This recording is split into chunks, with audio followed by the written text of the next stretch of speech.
कहा जाए पथ बनाया था, उस रास्ते पर चलने के लिए एक ऐसे उम्मीदवार की जरूरत थी जो नितिन नवीन के इशारों पर, नितिन नवीन के बनाए रास्तों पर चले।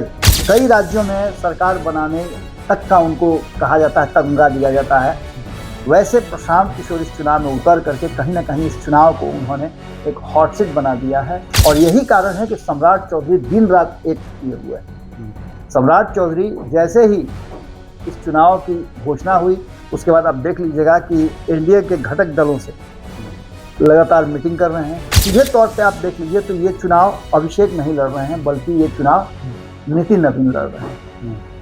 आपने देखा होगा कि नितिन नवीन देश के दुनिया के सबसे बड़ी पार्टी के राष्ट्रीय अध्यक्ष होने के साथ साथ उन्होंने अभिषेक बंटी के जैसे ही उनका उम्मीदवारी तय हुआ, उन्होंने, क्योंकि जिस तरह का माहौल बिहार में बना है वो अभिषेक बंटी पर भारी पड़ते हैं, लेकिन जब भार पसंगा जो है वो अभिषेक बंटी पर भाजपा का आ जाता है, सम्राट चौधरी का आता है, नितिन नवीन का आ जाता है, तो निश्चित रूप से प्रशांत किशोर थोड़ा हल्का जरूर होते हैं। अब वहाँ अगर इंडिया गठबंधन का भार पड़ जाए तो ये बैलेंस बराबर। आम जनता के बीच में जो विचार हैं, ये विचार अब रिसाइकल होंगे। चुनाव वोटिंग के ठीक पहले 30 तारीख से पहले 28 तारीख को जब वोटिंग का जो रुकेगा, जो प्रचार रुकेगा, उसके बाद लोगों के मन में क्या बात आती है और किस तरह से वोट करने 30 तारीख को जाते हैं तो किस बटन पे उंगली रहती है, ये बड़ा महत्व।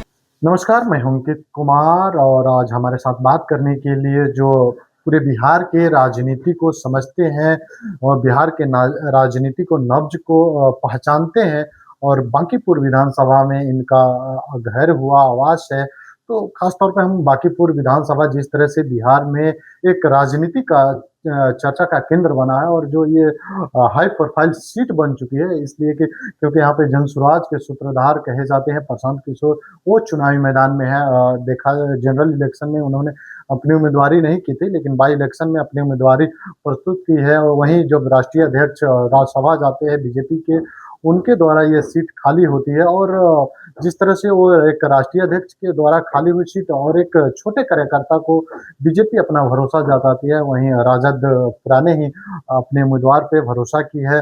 बाबा, सबसे पहले स्वागत हो आपको हमारे चैनल। धन्यवाद। बाबा, क्या लग रहा है, यहाँ आप बांकीपुर में रहते हैं, तो बांकीपुर में अभी जो बाई इलेक्शन हो रहा है, या कौन सा मुद्दा काम कर रहा है, कौन सा जो माहौल है जो देखने को मिल रहा है?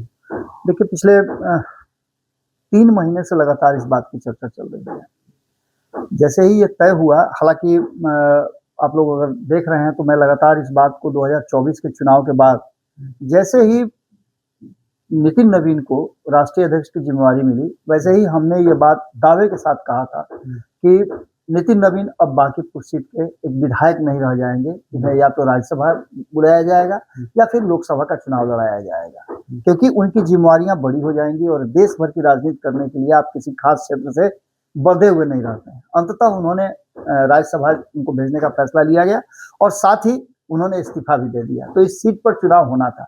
लेकिन उसके साथ साथ मैंने एक और बात कही थी। आपने जो पूछा कि किस मुद्दे पर चुनाव होगा, मुद्दा सिर्फ एक है कि नितिन नवीन और उनके पिता, जो पिछले 40 वर्षों से उनका इस क्षेत्र और बांकीपुर क्षेत्र पर उनका कब्जा था और भारतीय जनता पार्टी लगातार जीत करके आ रही थी, तो मुद्दा सिर्फ यही है कि जो नितिन नवीन ने एक परंपरा रखा था, एक जो कहा जाए पथ बनाया था, उस रास्ते पर चलने के लिए एक ऐसे उम्मीदवार की जरूरत थी जो नितिन नवीन के इशारों पर, नितिन नवीन के बनाए रास्तों पर चले। और ये जरूरी था कि यहाँ पर मुद्दा एक ही, सारी तरफ से घुमा फिरा कर देखिएगा तो एक ही मुद्दा आपको नजर आएगा, और वो मुद्दा है कि ये चुनाव सिर्फ एक उपचुनाव नहीं, बल्कि राष्ट्रीय अंतर्राष्ट्रीय स्तर पर लोगों के ध्यान का केंद्र बन गया है। हॉट सीट बनने के पीछे का कारण आपको भी पता है, सारी दुनिया को पता है कि एक पार्टी के संस्थापक, एक पार्टी के सूत्रधार, और जिनकी चर्चा एक राजनेता के रूप में नहीं, एक राजनीतिक रणनीतिकार के रूप में होती रही है, देश भर में उनका नाम है। कई राज्यों में सरकार बनाने तक का उनको कहा जाता है, तमगा दिया जाता है। वैसे प्रशांत किशोर इस चुनाव में उतर करके कहीं ना कहीं इस चुनाव को उन्होंने एक हॉट सीट बना दिया है।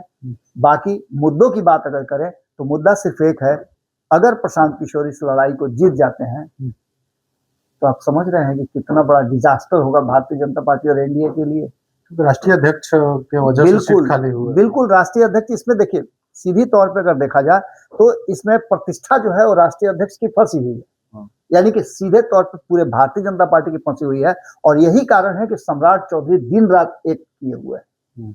सम्राट चौधरी जैसे ही इस चुनाव की घोषणा हुई उसके बाद आप देख लीजिएगा कि एनडीए के घटक दलों से लगातार मीटिंग कर रहे हैं। उन्होंने एक मीटिंग की घोषणा भी कर दी है 10 जुलाई को। 10 जुलाई को वो सभी लोगों के साथ मिलेंगे और अपने जो उम्मीदवार घोषित किए हैं भारतीय जनता पार्टी ने, उस उम्मीदवार की घोषणा के साथ साथ उन्होंने सभी लोगों से राय मशवरा भी किया है।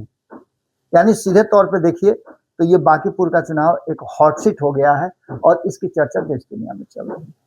क्या लगता है अभिषेक कुमार अभी युवा के नेता है और उस तरह के मंडल से, प्रखंड से उठ के गए हैं और इतनी बड़ी नाम जो प्रशांत किशोर बड़े बड़े पार्टियों को जितवाने का दावा करते हैं, क्या लगता है महत्व दे पाएंगे?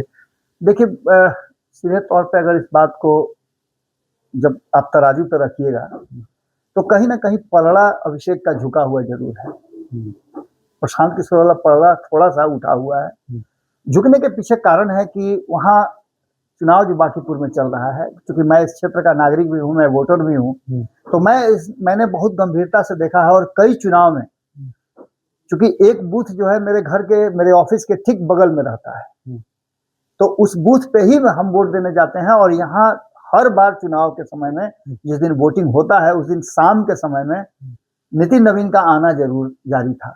उनके पिताजी भी आया करते थे, जब मेरे पिताजी के अच्छे मित्र थे तो उस समय भी मेरे ही दरवाजे पर बैठने के लिए कुर्सियां लगती थी और यहाँ बैठ करके हम लोग चर्चा करते थे कि इस पूरे मतलब दिन भर में वोटिंग का क्या पैटर्न रहा और इससे अंदाजा लगाया जाता था कि बांकीपुर में क्या होगा। इस बार सीधे तौर पे आप देख लीजिए तो ये चुनाव अभिषेक नहीं लड़ रहे हैं, बल्कि ये चुनाव नितिन नवीन लड़ रहे हैं। आपने देखा होगा कि नितिन नवीन देश के दुनिया के सबसे बड़ी पार्टी के राष्ट्रीय अध्यक्ष होने के साथ साथ उन्होंने अभिषेक बंटी के जैसे ही उनका उम्मीदवारी तय हुआ, उन्होंने खुद अपने हैंडल से सोशल मीडिया पर इसकी बधाई भी दी और बांकीपुर की जनता से अपील भी किया इनको जिताने के लिए। तो सीधे तौर पे एक तरफ प्रशांत किशोर हैं जो स्ट्रेटजिस्ट रहे हैं, उन्होंने रणनीतियां बहुत लोगों के लिए बनाई है, अपने लिए वो रणनीति पहली बार बना रहे हैं। तो इस चुनाव में वो क्या करते हैं, चूंकि पहला उनका दाव है, पहली बार चुनावी मैदान में उतरे हैं, रणनीतिकार के रूप से अपने रूप को, अपने नाम को, अपने जो उनका कार्य क्षेत्र था उसको बदला है, उन्होंने एक राजनेता के रूप में आए हैं। अब ऐसे में सीधे तौर पे ये देखा जा रहा है कि लड़ाई निश्चित रूप से कड़ी तो होगी। राष्ट्रीय जनता दल की भूमिका क्या रहती है, जिस तरह से राष्ट्रीय जनता दल, मैं कल ही भारत लाइव पे जो खबर कर रहा था तो मैंने बताया भी था कि कई लोगों ने हमसे पूछा, कई पॉलिटिशियंस से मेरी बात हुई, कई पत्रकारों ने मुझसे पूछा, मैंने सिर्फ यही बात बताई है कि देखिए ये लड़ाई राष्ट्रीय जनता दल की भी प्रतिष्ठा का है, सिर्फ ये भाजपा की प्रतिष्ठा का नहीं है। यहाँ तेजस्वी यादव को भी अपनी प्रतिष्ठा बचानी है कि क्या वो पिछली बार से कम वोट लेकर के आते हैं। पिछली बार दूसरे नंबर पर रहते, इस बार क्या प्रशांत किशोर के कारण तीसरे चौथे नंबर पर जाएंगे। देखिए एनडीए गठबंधन से लड़ने के लिए इंडिया गठबंधन को बहुत मेहनत करनी है। प्रशांत किशोर निश्चित रूप से एक मजबूत उम्मीदवार हैं, क्योंकि जिस तरह का माहौल बिहार में बना है वो अभिषेक बंटी पर भारी पड़ते हैं। लेकिन जब भार पसंगा जो है वो अभिषेक बंटी पर भाजपा का आ जाता है, सम्राट चौधरी का आता है, नितिन नवीन का आ जाता है, तो निश्चित रूप से प्रशांत किशोर थोड़ा हल्का जरूर होते हैं। अब वहां अगर इंडिया गठबंधन का भार पड़ जाए तो ये बैलेंस बराबर होगा। अच्छा, एक सवाल और है, क्या आप यहाँ के वोटर भी हैं, क्या आपके भी मन में या यहाँ के वोटरों का मन में भी यही है कि थोड़ा सा बदलाव होना चाहिए? देखिए निश्चित रूप से प्रशांत किशोर जो बात कह रहे हैं वो लोगों को धीरे धीरे करके अपनी ओर आकृष्ट जरूर कर रहे हैं। एक पत्रकार के नाते यदि हमसे आप सवाल पूछ रहे हैं तो मुझे दूर दूर तक ये नजर नहीं आ रहा है कि भारतीय जनता पार्टी यहाँ कमजोर पड़ेगी। लेकिन प्रशांत किशोर जिस तरह से लोगों को समझाने में कामयाब हो रहे हैं और जिस तरह से लोगों की भाषा बदली है पिछले 24 घंटे में, आप अगर जाइए पब्लिक से पूछिए तो एमओआई समीकरण जो कहा जाता है कि राजद का है, उस समीकरण के लोगों का मानना ये कि हम बंधुआ मजदूर नहीं है। मैंने कई लोगों से बातचीत की, कई मोहल्लों में हमारी टीम गई जाकर के बातचीत की और ये पता चल रहा है कि एक सीट के हार जीत से कुछ नहीं होना है। न तो सरकार पर कोई असर पड़ेगा, न ही एनडीए और इंडिया गठबंधन पर कोई असर पड़ेगा, लेकिन असर अगर पड़ेगा तो बांकीपुर की जनता पर असर पड़ेगा। और जनता अगर प्रशांत किशोर के पक्ष में फैसला देती है तो यहाँ से प्रशांत किशोर की भी परीक्षा शुरू होगी कि आने वाले 4 साल में वो क्या करते हैं। इस पर निर्भर करेगा 2029 और 30 का चुनाव। यानी सीधे तौर पे बहुत ज्यादा तो कुछ नहीं, लेकिन जनता के मन में भी ये बात जरूर होगी जो प्रशांत किशोर लोगों को डाल रहे हैं। कई ऐसी समस्याएं भी हैं जो क्षेत्रीय स्तर पर देखा जाए तो वाटर लॉगिंग की समस्या है, और भी यहाँ पर आप देखिएगा तो कार पार्किंग की जगह नहीं है, कंजस्टेड रहता है, उसके बाद जाम की समस्या रहती है। आप छोटे छोटे मोहल्लों में घूम के देखें तो आपको सब्जी मंडियां नजर आएंगी जहाँ लोगों को आने जाने की असुविधा है। तो इस तरह से वेंडर जोन से लेकर के और भी कई चीजों का डिमांड हो रहा है। और कहीं ना कहीं बांकीपुर जो मोहल्ला है या बांकीपुर के जिससे जो जुड़े हुए मोहल्ले हैं उसमें लोग चाहते हैं कि बदलाव हो, चाहते हैं कि कुछ नया हो, लेकिन कई समस्याएं हैं जो अभी भी घेरे हुए हैं और इस समस्याओं से निजात दिलाने की बात निश्चित रूप से प्रशांत किशोर कह रहे हैं। तो ये बात तो तय है कि प्रशांत किशोर और बाकी के लोगों में, आम जनता के बीच में जो विचार हैं ये विचार अब रिसाइकल होंगे। चुनाव वोटिंग के से ठीक पहले 30 तारीख से पहले 28 तारीख को जब वोटिंग का जो रुकेगा, जो प्रचार रुकेगा, उसके बाद लोगों के मन में क्या बात आती है और किस तरह से वोट करने 30 तारीख को जाते हैं तो किस बटन पे उंगली रहती है, ये बड़ा महत्वपूर्ण है। अच्छा, बिहार की राजनीति की बात करें तो जातीय समीकरण बहुत अहम मायने रखती है। क्या यहाँ बुद्धिजीवी का ये सीट कहा जाता है बांकीपुर विधानसभा, क्या यहाँ बुद्धिजीवी लोग जो है क्या वहीं जातीय समीकरण में रिपीट होंगे या उससे उठकर वोट करेंगे? पिछले के चुनाव में हमने देखा है, बुद्धिजीवी में अगर कहा जाए तो प्रोफेसर से ज्यादा बुद्धिजीवी कौन होगा जो लोगों को बुद्धि देता है। एक प्रोफेसर अभी कुबरार में खड़े थे, जनसुराज से ही खड़े थे, उनको लोगों ने क्या हासिल किया। देखिए बुद्धिजीवी की बात तो एक अलग है, लेकिन प्रबुद्ध लोगों के मन में एक विचार जरूर आया होगा कि प्रशांत किशोर को एक बार आजमाया जाए।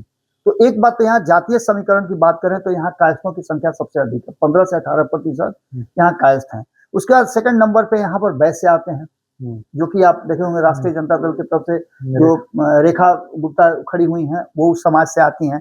इसके बाद ब्राह्मणों की अच्छी खासी संख्या 8-10% ब्राह्मण है। अगर राजपूतों की बात करें तो उनकी भी संख्या, भूमिहारों की संख्या है 7-8%, राजपूत भी 6-7% है। इसके अलावा कुर्मी कोयरी को मिला लिया जाए तो वो भी 8-9% आते हैं। ईबीसी का भी अच्छा खासा 12 से 15% वोट है। जातीय समीकरण में कहीं ना कहीं मैं बार बार ये बात कह रहा था कि यदि भारतीय जनता पार्टी किसी गैर कास्ट को उतारती है तो ऐसे ही चुनाव वो हारी हुई मान के चलिए, लेकिन अंततः एक जमीनी कार्यकर्ता अभिषेक कुमार बंटी को उन्होंने उतारा है, जो पिछले 2.5 दशक से 3 दशक से लगातार काम कर रहे हैं। एक कैडर के रूप में काम किया उन्होंने, एक भारतीय जनता पार्टी के सिपाही के रूप में, युवा हैं, कई अपेक्षाएं उनसे हैं। देखना होगा कि नितिन नवीन ने जो भरोसा किया है तो उनके भरोसे पर कितना खरा उतरते हैं, क्या अंतर पैदा करते हैं। लेकिन जातीय समीकरण को भेदने का काम कहीं ना कहीं प्रशांत किशोर कर रहे हैं। कायस्थों में भी एक नाराजगी जरूर है कि एक ट्रस्टेड उम्मीदवार को लोग खोज रहे थे, देख रहे थे, क्योंकि युवा है तो निश्चित रूप से इनको भी सहयोग करने के लिए लोग तैयार होंगे। कायस्थ अगर एक जगह रहते हैं और पिछली सारी बातों को भुला करके एकजुट होकर के वोट करते हैं तो निश्चित रूप से असर पड़ेगा, क्योंकि भाजपा का भी वोट है। अब इसमें रोल नीतीश कुमार का भी बड़ा होगा, एनडीए गठबंधन का बड़ा होगा, और बाकी की जातियां जो वर्तमान परिस्थिति बनी है, चाहे वो भरत तिवारी वाले मामले को ले या अन्य मामले को, दलितों के साथ वाले मामले को दे, जो कुछ भी हो रहा है उन सभी मामलों को अगर जोड़ घटाव करके देखा जाए तो यहाँ जातीय समीकरण टूट जाए तो मुझे कोई आश्चर्य नहीं होगा। टूट सकता है, बिल्कुल। तो अगर टूटती है तो ये कहे तो सरकार बनने के बाद में ये पहला उपचुनाव होने वाला है, और खास करके जनता के बीच जाके, और राष्ट्रीय अध्यक्ष के लिए और सम्राट चौधरी के लिए ये सीट जितना बहुत जरूरी हो जाता है। देखिए आप जो बात कर रहे हैं मैं समझ गया। ये चुनाव अगर जीतते हैं तो उसका श्रेय नितिन नवीन को मिलेगा, अगर हार गए तो इसका ठिकरा जो है सम्राट चौधरी को फोड़ा जाएगा। ये मैंने पहले भी कहा है, लेकिन फैक्ट ये है कि सम्राट चौधरी जिस तरह से इस सीट पर मेहनत कर रहे हैं, इंटरनली जिस तरह से वो इसको पैक करना चाहते हैं कि ये सीट उनकी प्रतिष्ठा तो है ही, राष्ट्रीय अध्यक्ष की प्रतिष्ठा, वो हार जीत को सम्राट चौधरी झेल जाएंगे। लेकिन अगर इसमें हार हो जाती है तो राष्ट्रीय अध्यक्ष की प्रतिष्ठा दांव पर जाएगी, और वो इसी क्षेत्र से चुनाव लड़ते थे। ये देख करके सम्राट चौधरी कुछ ज्यादा ही चिंतित है, क्योंकि कल ही हमारे संपादक नमन जी हैं, नमन जी से बातचीत हो रही थी तो उन्होंने इस चिंता को जाहिर भी किया था कि मुझे इस बात की जरा भी दिक्कत नहीं है कि हम चुनाव में किसी तरह का कोई दिक्कत में है। चुनाव तो हम आराम से जीत रहे हैं, लेकिन चुनाव जीतने के बाद हमको अपने राष्ट्रीय अध्यक्ष की प्रतिष्ठा को और बेहतर करना है, क्योंकि उनकी सीट रही है और उन्होंने खुद निर्णय किया है, तो इस सीट पर हम हर वो काम कर सकते हैं जिससे कि हम जीते। कोई टक्कर नहीं है, हम चुनाव जीत रहे हैं, उनका दावा यही था। चलिए बहुत-बहुत धन्यवाद सर। Thank you. देखिए हमारे साथ बाबा थे जो बिहार के राजनीति के बाबा कहे जाते हैं। तो पूरी बातचीत को आप कैसे देखते हैं? और आगे भी हम इस तरह से राजनीतिक जो मुद्दे होंगे, राजनीतिक जो बातें होंगी लेकर आते रहेंगे। बगैर तमाम खबरों के लिए बने रहें हमारे साथ। धन्यवाद।